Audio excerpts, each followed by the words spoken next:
The only sound was the ragged breathing inside his helmet. Master Chief Vance pressed his body against the cold, rough concrete of the rooftop parapet. The Afghan night was unnaturally quiet, a blanket of silence that felt more threatening than any noise. Below, in the labyrinth of narrow streets and abandoned buildings of the valley, shadows moved. He keyed the mic on his throat, his voice a low, controlled whisper. "Valkyrie Actual to Nightingale. We are compromised. I say again, we are compromised." Static hissed back for a heart-stopping second before the distant voice of the JTAC, call sign Nightingale, crackled in his ear. "Copy, Valkyrie Actual. Say your situation."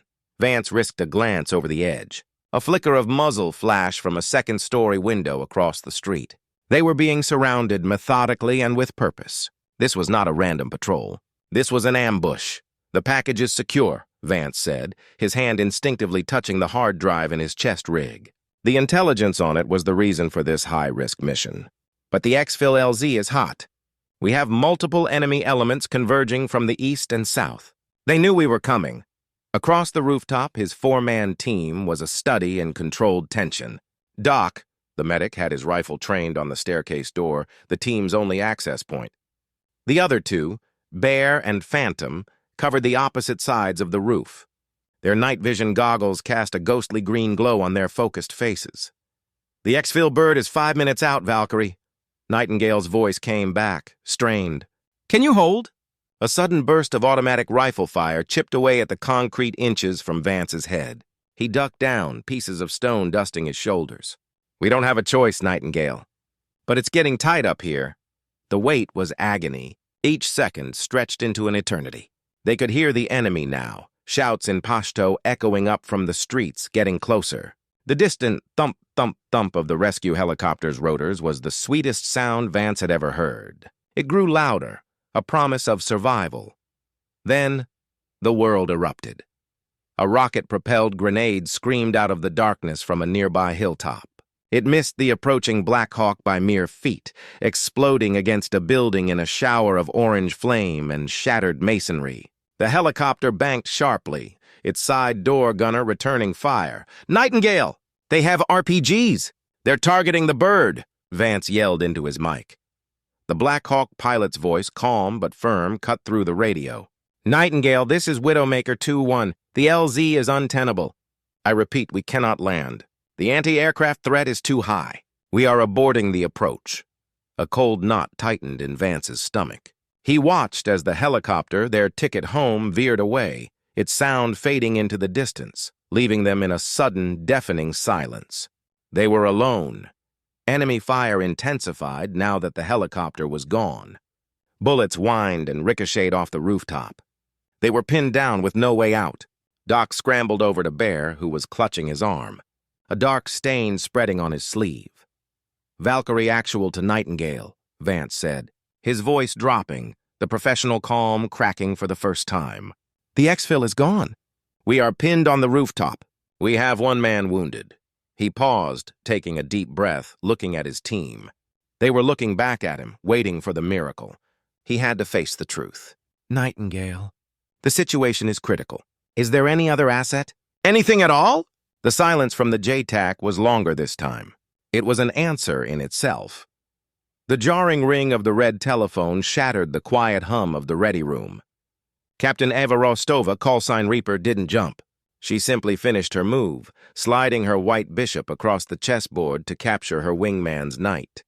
Her opponent, Captain Jester Malone, groaned in mock despair just as the mission controller slammed the receiver down.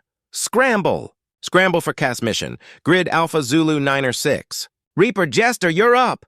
A Navy SEAL team is in deep trouble." The game was forgotten. Chairs scraped back as both pilots moved with a purpose born of endless drilling.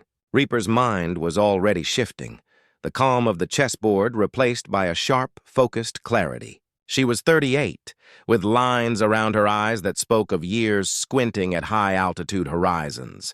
But her movements were fluid and efficient. They burst out of the building into the cool night air, sprinting across the tarmac towards the waiting silhouettes of their A-10C Thunderbolt Ditsus.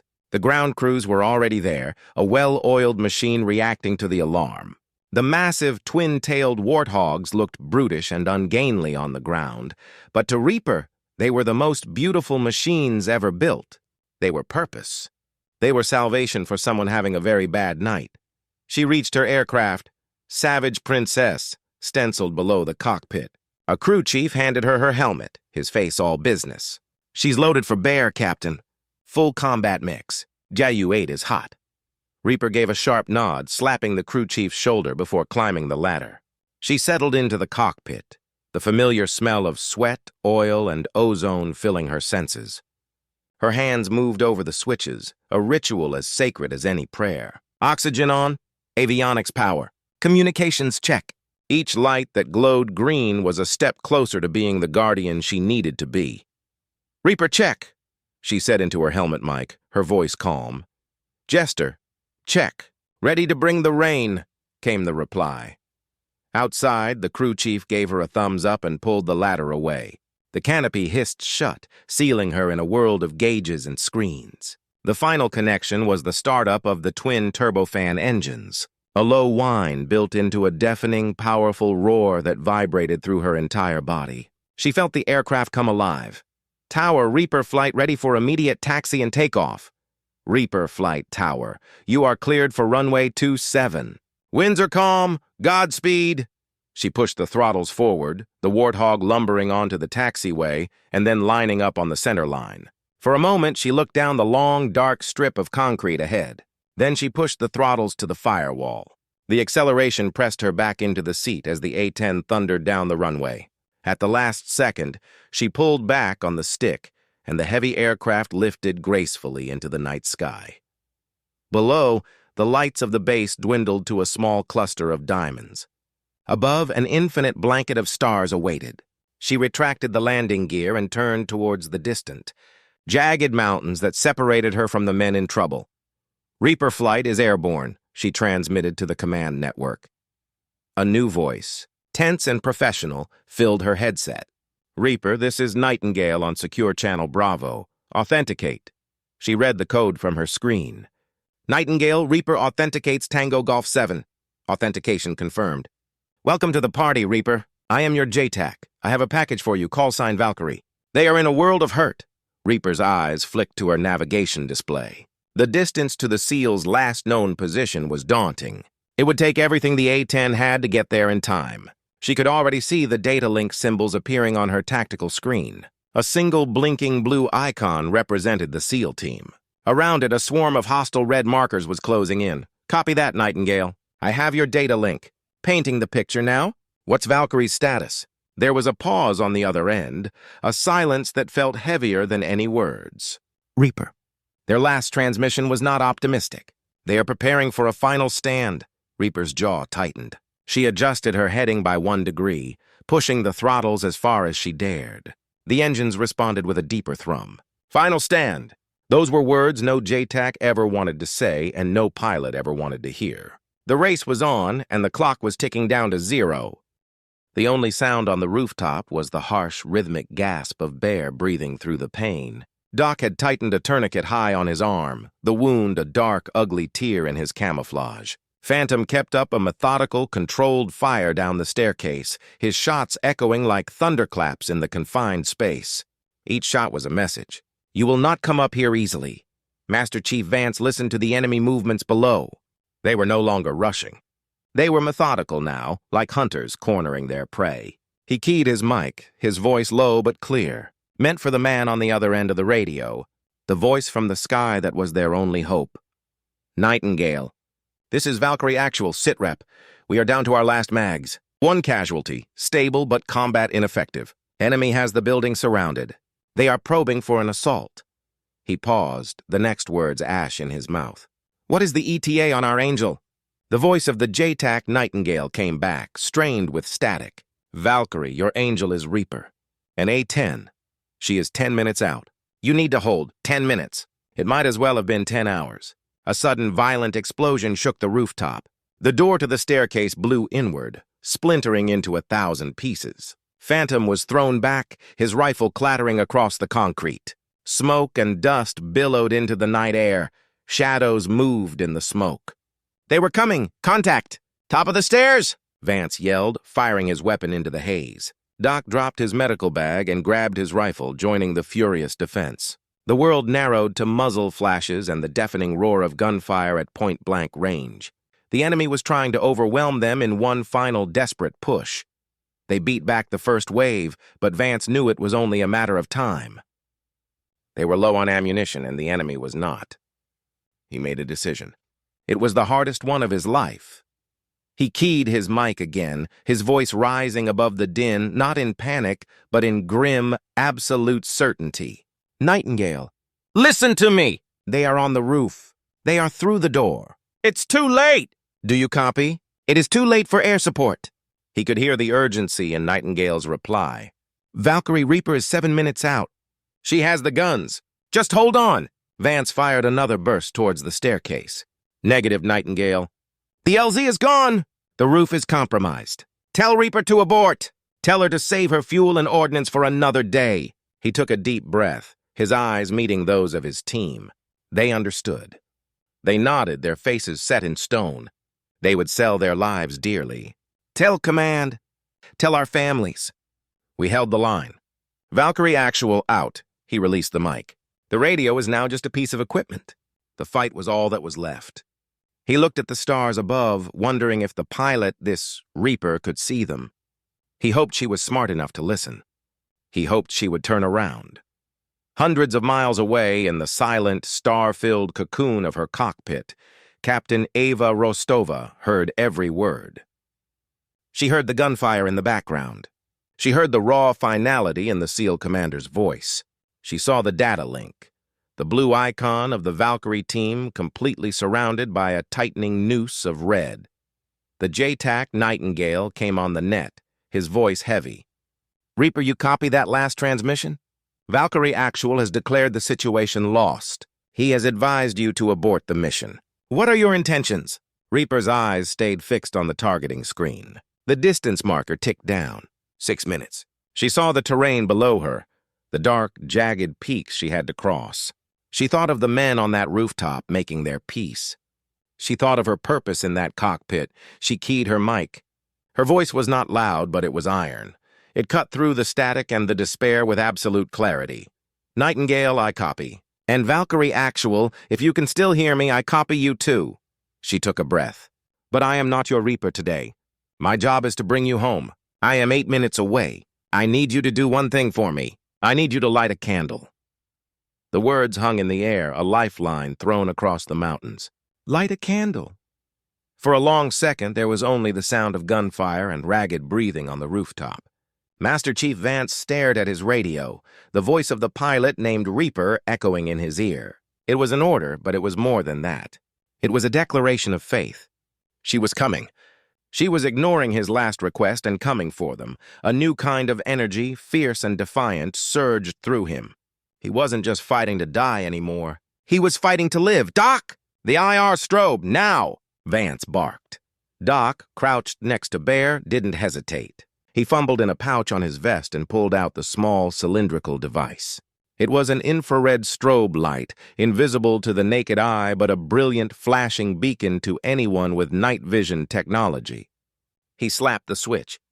To the SEALs, nothing happened. But high above, in the targeting pod of an A-10 still minutes away, a new signal would now be screaming for attention. "Strobe is active!" Doc yelled. Vance keyed his mic again, his voice different now. The resignation was gone, replaced by the sharp professionalism of a man back in the fight. "Reaper, this is Valkyrie Actual. The candle is lit. I say again, the candle is lit. Can you see it?" The reply was instantaneous. "Valkyrie, I have your light. Solid lock. I see you." The voice was calm, a rock in the storm. "Now I need you to get small. I am 5 minutes out. When I make my pass, you hug that rooftop like it's your mother. Do you understand?" "Copy that, Reaper. Getting small." Vance turned to his team. "You heard her. Find cover. Press yourselves into the deck. The Warthog is coming to work." The SEALs scrambled, dragging Bear with them, flattening themselves against the low parapet wall. The enemy, sensing a lull, grew bolder. Another wave began to push through the shattered doorway. Muzzle flashes lit up the smoky darkness. They were seconds from being overrun. In her cockpit, Reaper watched the glowing IR strobe on her screen. It was a tiny, pulsing heart of light in a sea of darkness. The targeting computer calculated the distance, the speed, the angle of attack. She saw the red enemy markers swarming around that single blue dot. It was going to be dangerously close. Reaper, this is Jester. I'm 30 seconds behind you. Painting the perimeter. Copy, Jester. I'm going in for a gun run on the first pass. I need you to keep their heads down on the eastern approach. Wilco, make it count, Reaper. She pushed the throttles forward, the engine screaming in protest as she pushed the airframe to its limits. The mountains rushed beneath her, dark and menacing. She descended, dropping lower into the valley, the altimeter winding down rapidly. She could almost feel the pressure, the weight of those 4 lives on that rooftop. She lined up the pipper on her heads-up display, the glowing circle hovering over the location of the strobe. The sound reached the rooftop first. It started as a low, distant growl, like a chainsaw far away.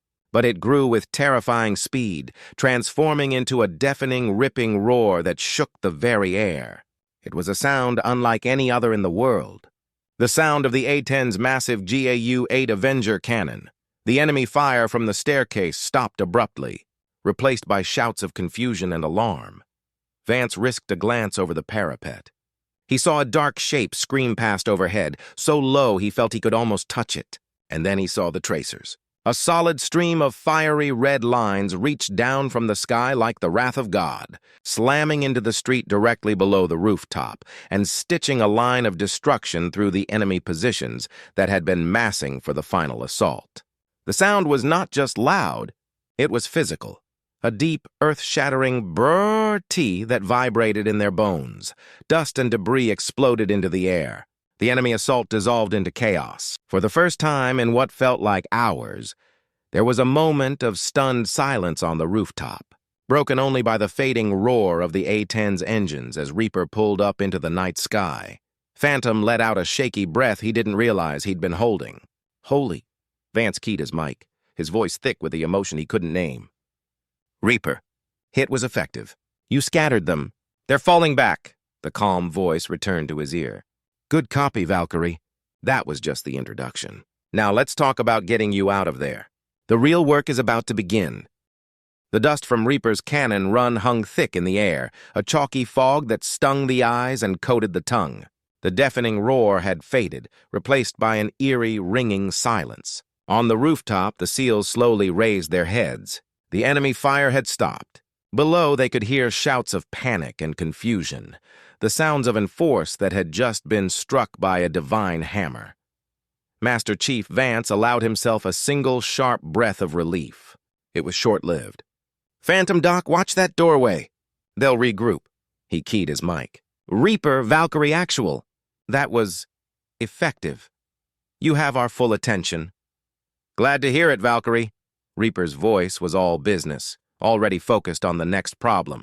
The immediate threat is suppressed, but not eliminated. I need a sit rep on your exact position and any movement you see. Vance risked a quick scan. We are still pinned on the rooftop. The only access is the central staircase, which is now a pile of rubble thanks to your welcome party. We are not going down that way. The enemy is still in the streets, but they've pulled back from the building. They're licking their wounds.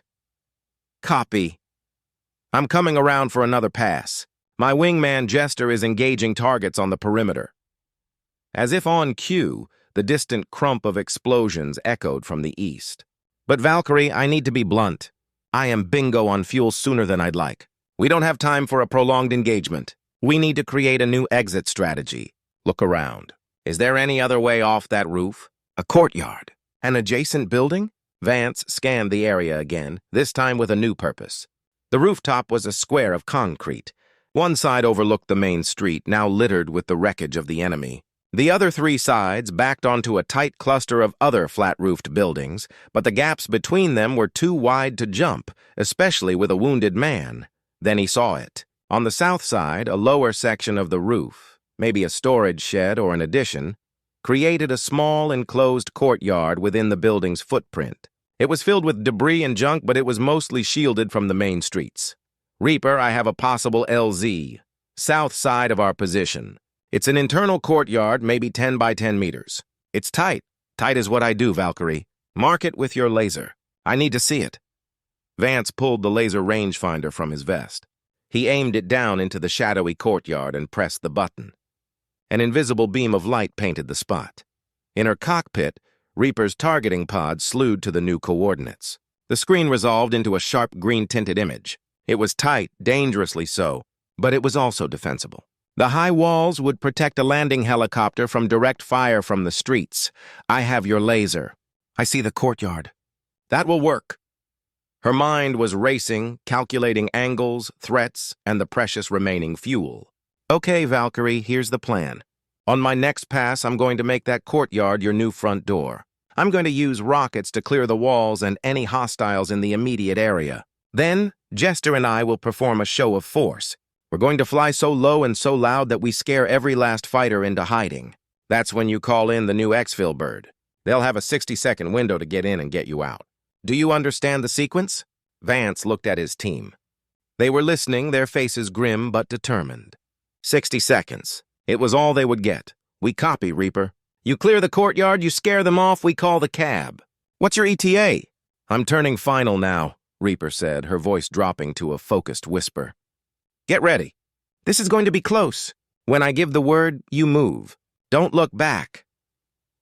The familiar growl of her A-10's engines began to build again, this time from the south. The rescue plan was set. The margin for error was 0.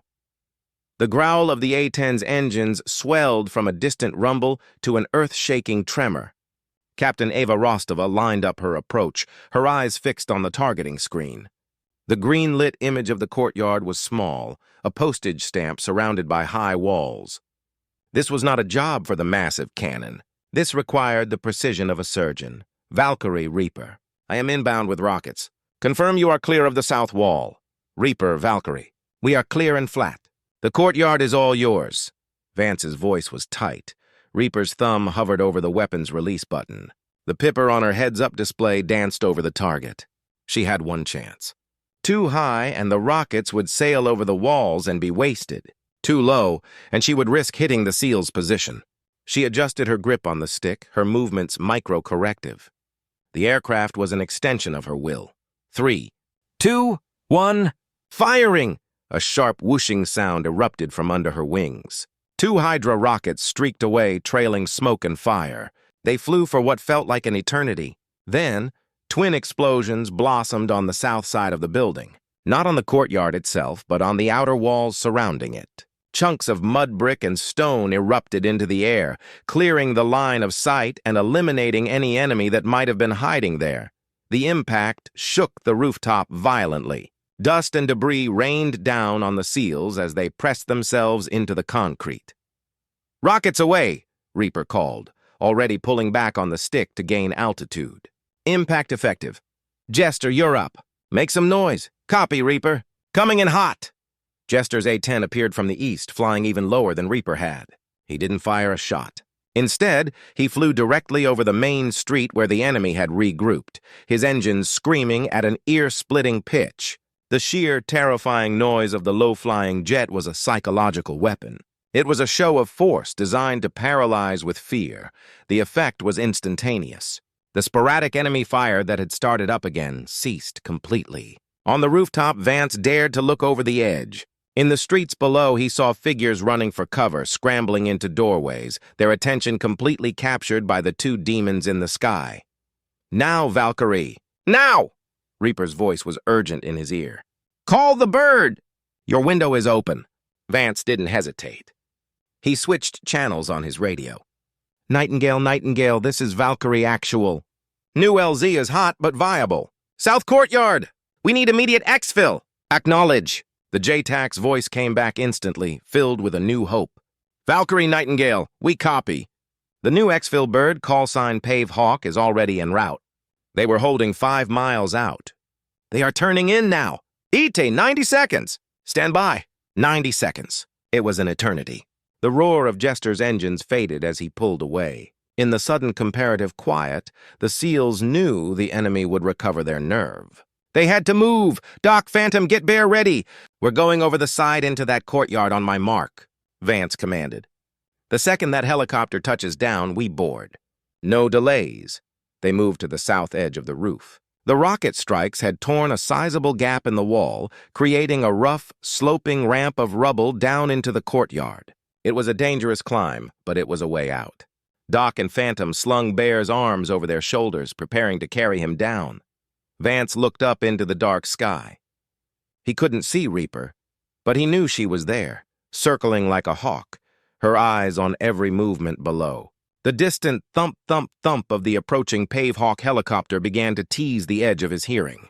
The race was in its final, desperate lap. The window was open, but it was already starting to close. The world became a blur of motion and sound. The distant thump of the Pavehawk's rotors grew steadily into a thunderous, life-saving rhythm. Master Chief Vance peered over the shattered edge of the roof into the courtyard below. The dust from Reaper's rocket strikes was still settling, revealing a scene of devastation that now looked like a pathway to salvation. "Go, go, go!" Vance yelled, his voice raw. Doc and Phantom went first, half carrying, half dragging Bear down the unstable slope of rubble. Loose stones skittered away under their boots. It was a treacherous descent, but they moved with a desperate speed. Vance covered their rear, his rifle scanning the gaps in the walls around the courtyard, expecting enemy fire at any second. The enemy was not gone. They were just stunned. As the deafening noise of the jets faded, their courage began to return. A single shot rang out, then another. A bullet sparked off a piece of rebar near Phantom's head. "They're zeroing in on us!" Phantom shouted, struggling to keep his grip on Bear. In the sky above, Reaper saw it all through her targeting pod. The heat signatures of the 4 SEALs were clear as they scrambled down into the courtyard, and she saw new hot spots emerging from the surrounding buildings, like ants swarming from a disturbed nest. The window was closing faster than she had hoped. "Jester, they're flanking from the west. I need you to make another pass along that western alley. Keep them bottled up. On it, Reaper." Jester's A-10 banked sharply, its engines winding up for another deafening run, but Reaper knew it wouldn't be enough. The Pavehawk helicopter was now visible, a dark, angular shape descending rapidly toward the courtyard. It was a massive, vulnerable target. A single rocket-propelled grenade could end everything. "Valkyrie, the exfil bird is 30 seconds out. The enemy is regrouping. I need to make one more pass. This one will be close. Get to the far north wall of the courtyard and stay down." Vance heard her and understood. "Copy, all elements, north wall. Now!" He herded his team across the debris-strewn ground, pushing them against the relative safety of the far wall just as the Pavehawk flared above them, its downdraft whipping up a blinding storm of dust and dirt. At that exact moment, Reaper made her decision. She couldn't use rockets or the cannon with the helicopter so close. The risk was too great. Instead, she pointed the nose of her A-10 directly at the western approach to the courtyard and pushed the throttle to the firewall. She flew lower than she ever had in combat, so low that her wingtips seemed to brush the rooftops. The sound was not just loud, it was apocalyptic. It was a physical wave of noise that shattered windows and vibrated through the very ground. For the enemy fighters aiming their rifles at the hovering helicopter, it was like standing on the tracks before a freight train. They dropped their weapons, covering their ears and diving for cover in sheer instinctual terror. Inside the courtyard, the SEALs felt the shockwave pass over them. The Pavehawk, buffeted by the jet wash, wobbled violently but held its position. The crew chief inside waved frantically from the open door. "Move! Move! Move!" Vance screamed over the cacophony of the jet and the helicopter. Doc and Phantom practically threw Bear into the waiting arms of the helicopter's crew. Phantom scrambled in after them. Vance took one last look around the courtyard, his rifle raised. He saw nothing but swirling dust. The enemy was gone, silenced by the sheer audacity of the low-flying warthog. He turned and leaped into the helicopter, his boots leaving the ground just as the pilot began to pull collective. The aircraft lifted, climbing vertically out of the death trap. Vance collapsed against the fuselage, his chest heaving. He was safe. His team was safe. Through the open door, he saw Reaper's A-10 climbing away, its silhouette graceful against the first faint hints of dawn on the horizon. She had done it. She had forged an LZ from hell and delivered them from it. The mission was almost over. The helicopter banked sharply, its engines straining as it clawed for altitude and speed. Inside, the world was a roar of noise and a rush of wind. Master Chief Vance slumped against the vibrating fuselage, the adrenaline that had sustained him for hours finally receding, leaving a deep, bone-weary emptiness. Doc was already working on Bear under the dim red light, his hands moving with practiced efficiency. Phantom leaned out the open door, his rifle still pointed down at the fading rooftops, his body tense, not yet believing they had truly escaped. The Afghan village became a smudge of darkness below, the muzzle flashes now just distant, impotent sparks. Vance's ears were ringing, but through the din he heard a calm, steady voice in his headset. It was the JTAC Nightingale. "Pave Hawk, this is Nightingale. You are clear of the immediate threat zone. Radar is clean. Good job, everyone." A different voice, younger, laced with the exhilaration of a pilot who had just cheated death, came over the net. "Nightingale, Pave Hawk. We are clean and climbing. All souls accounted for. 4 passengers, 1 critical but stable. Heading for home." Vance closed his eyes for a second. All souls accounted for. The words were a balm. He took a deep breath, the air smelling of jet fuel, sweat, and the dusty inside of the helicopter. It smelled like life. He keyed his mic, his voice rough with fatigue and emotion. "Nightingale, this is Valkyrie Actual." He paused, gathering his thoughts. The words he had prepared, the final message for command, were no longer necessary. He needed to speak to someone else. "Can you patch me through to Reaper?" There was a click of static. "Stand by, Valkyrie." A new frequency opened. The sound of jet engines, a constant, powerful hum, filled his ear. It was the sound of their guardian angel. "Reaper, this is Valkyrie Actual. Do you copy?" The reply was immediate, her voice as cool and professional as it had been from the start. But he thought he detected a slight change, a faint thread of relief. "I copy you, Valkyrie. I have you visual. You look good from up here." Vance looked out the door. The sky was lightening to a soft gray in the east. And there, flying a graceful protective arc a mile away, was the unmistakable, rugged silhouette of the A-10 Warthog. She was still there. She had stayed to see them all the way home. He swallowed hard, the gratitude a physical lump in his throat. "Reaper, we..."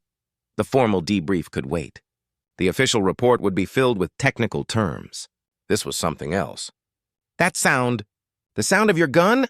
I've never been so happy to hear anything in my life." He looked at his team.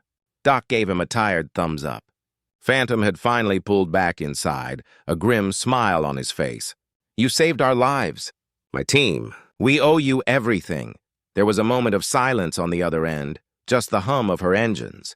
When she spoke again, her voice was softer, the professional edge softened by a shared humanity. "Just doing my job, Valkyrie. It's what we do." "You held the line. We just helped you step back from it." "It was more than that," Vance said, his voice firm. "You refused to quit on us." "Thank you, Reaper." "You're welcome, Valkyrie Actual." A slight pause. "Now, I'm going to fly alongside you until you're in friendly airspace." "Then, I'm afraid I really am bingo on fuel." Vance smiled for the first time in what felt like a lifetime. "Copy that. We're glad to have the company." He leaned back against the fuselage, watching the A-10. The sun broke over the horizon, painting the sky in streaks of orange and pink. The dark aircraft was suddenly bathed in the warm golden light of dawn. It was a beautiful sight. It was the sight of tomorrow. The mission was over. They were going home. The sun crested the jagged peaks of the Hindu Kush, flooding the cockpit of the A-10 with a brilliant golden light. Captain Ava Rostova squinted against the glare, her hand coming up to adjust her visor. Below, the Pave Hawk helicopter was a dark insect skimming over the brown, rugged terrain, its shadow stretching long behind it. She stayed with it, a silent, watchful escort. In the helicopter, the mood had shifted. The intense life-or-death tension had melted away, leaving a profound and weary silence. Bear was sedated, his breathing steady. Phantom had finally leaned his head back and closed his eyes. Doc methodically repacked his medical kit, his movements slow and precise. Master Chief Vance sat by the open door, his legs dangling over the edge, watching the world go by. The wind whipped at his face, but he didn't mind. It felt clean. He looked out at the A-10 flying gracefully off their wing. He keyed his mic one last time. His voice was quiet, meant only for her. "Reaper, this is Valkyrie. Just wanted to say that was some of the finest flying I've ever seen. You have nerves of steel." The response was quick, a hint of a smile in her voice. "Just another day at the office, Valkyrie." "But thank you." A new voice, the JTAC Nightingale, broke in on the frequency. "Reaper Valkyrie, this is Nightingale. Be advised, you are now crossing into friendly-controlled airspace. I am handing you off to Kandahar Tower. Your bird is cleared for a straight-in approach. It was over. The formal handoff was the official end of the mission. The immediate danger was past." "Copy that, Nightingale," Reaper said. "And good work tonight." "Likewise, Reaper. Safe flight home." Vance listened to the exchange. The professional ritual felt significant. It was the closing of a circle that had nearly been their grave. He saw the A-10 dip its wings once, a final, graceful salute. "Valkyrie, this is Reaper. You're in friendly hands now. I'm turning for home." She paused. "It was an honor flying for you today." "The honor was ours, Reaper," Vance said, his voice thick with an emotion he didn't try to hide. "Safe travels." He watched as the Warthog banked away, turning west, its mission complete. It shrank quickly against the vastness of the morning sky, becoming a speck, then disappearing entirely. The sound of its engines faded, replaced by the steady, comforting thrum of the helicopter's rotors. The helicopter began its descent towards the massive coalition airfield that sprawled ahead. Vance could see the orderly rows of aircraft, the control tower, the ambulances waiting on the tarmac with their lights flashing. It was a sight of civilization, of safety, of home. The wheels of the Pave Hawk touched down with a gentle bump on the concrete. The engine pitch wound down. The crew chief slid the door open the rest of the way, and the bright morning light and the smell of jet fuel poured in. Medics swarmed the aircraft, carefully extracting Bear onto a waiting stretcher. Doc and Phantom climbed out, blinking in the sunlight, accepting bottles of water from a ground crew member with numb gratitude. Vance was the last to step out. His boots hit the solid, unwavering ground. He stood for a moment, letting the sun warm his face, feeling the solidity beneath his feet.